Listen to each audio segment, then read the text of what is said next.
深深福時間銀行計劃係一個由深水埗街坊主導嘅社區互助計劃，以回應區內長者嘅家居照顧需要。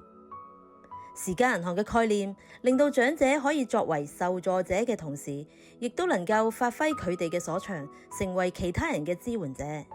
我入咗會1年後，啲人即係有人推薦我做咁啊，我見自己都可以做得下咁啊 ，OK 咯，出嚟做咯。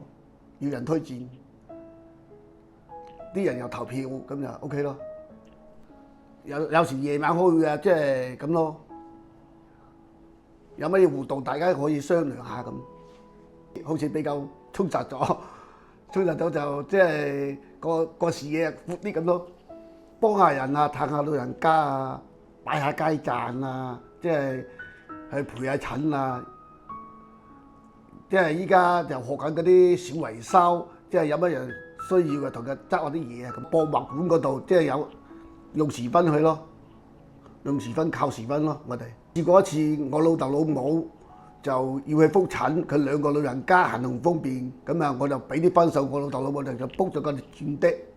時間銀行呢個計劃咧，令到我哋係參加咗係一個冇負擔嘅參加嚟嘅。我哋嘅服務咧係可以夾我哋自己嘅時間嘅，唔係硬性規定嘅，同埋個服務嗰個性質你都可以選擇嘅。咁當然自己有啲咩叻嘅地方都應該貢獻翻出嚟。做個理念就係我哋唔係單單去幫人嘅，即係自己有需要嘅時候咧，都原來你好即係好心安理得咁去接受人哋嘅幫助咯。因為你係你自己去幫咗人，你儲到啲時分，咁你用翻嘅時分係你自己儲翻嚟㗎嘛，咁覺得舒服啲咯。首先你自願去做啦，因為都有少少嘢要負責，有個責任喺度㗎嘛。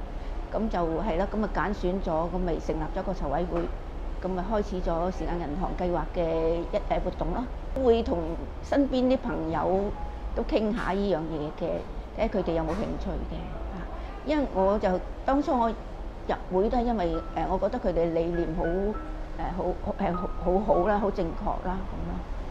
咁我都希望多啲人，甚至乎大貪啲，希望18區都有添。我想去參加深深福嘅時間銀行，因為再加上慧晶婆婆又參加深深福，我都想幫到佢。實習嗰陣時咧，就認識咗慧晶婆婆啦。